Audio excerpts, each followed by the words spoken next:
Mets' top 5 offseason questions for 2024-25. The 2024 New York Mets made an unexpected run to the NLCS. But their offseason promises to be just as thrilling. With several key decisions ahead, here are the 5 biggest questions the Mets must answer to build on their success. 1. How high will the payroll go? Under owner Steve Cohen, the Mets have become one of baseball's financial powerhouses. After a $336 million payroll in 2024, the team will have a lower projected payroll next season. But with Cohen's deep pockets and a potentially aggressive market, how far will they go?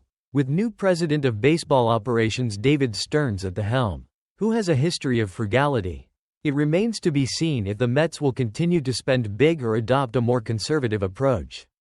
2. Will they sign Juan Soto? Juan Soto is a free agent target that could reshape the Mets' future.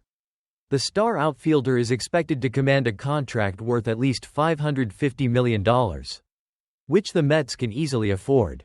However, they'll face stiff competition from the New York Yankees, who could also be in the mix for Soto.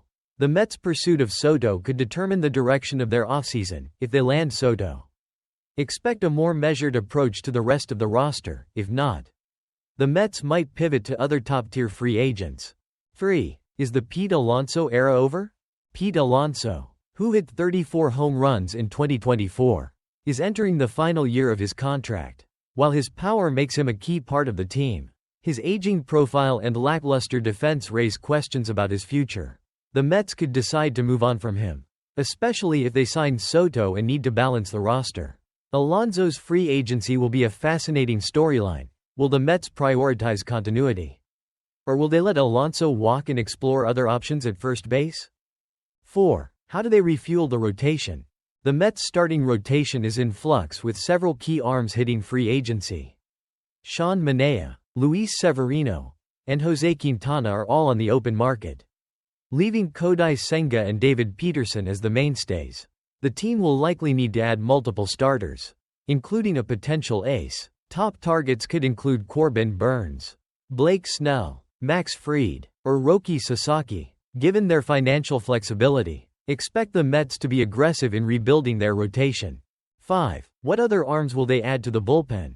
While the Mets' bullpen was a strength in shorter series, it was exposed in the NLCS, where they surrendered double-digit runs in 4 losses.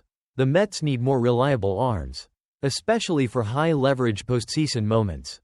Expect Stearns to pursue short-term deals for experienced relievers like Kirby Yates, Blake Trinan, or Jeff Hoffman, guys with postseason experience who can solidify the bullpen depth behind Edwin Diaz. With so many moving parts, this offseason in Queens promises to be one of the most interesting in recent Mets history. From a potential Soto signing to decisions on Pete Alonso and the rotation. How the Mets navigate these questions will determine their path to sustained success in 2025 and beyond.